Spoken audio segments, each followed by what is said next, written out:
Hello, my name is Sierra and I'm here to provide you some helpful tips on how to keep your jewelry clean, especially when you wear it every single day. You'll want to take off your pieces and put them in a nice warm bowl of water with a little bit of dish soap. I'd let them sit for maybe 10 to 20 minutes.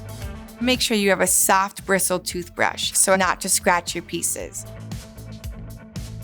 After you've cleaned them off with a soft bristled toothbrush, rinse them off in clean water and then pat dry with a soft microfiber cloth. Make sure when you're patting it dry that you use something soft because you do want to make sure to not wear off any finishes or cause any burrs in your metal. Or if you'd rather, you can always take your pieces to your local store and we'll do a complimentary inspection and cleaning whether you got the pieces from us or not. Following these tips and tricks will help keep your jewelry vibrant and beautiful for all of your next adventures in years to come.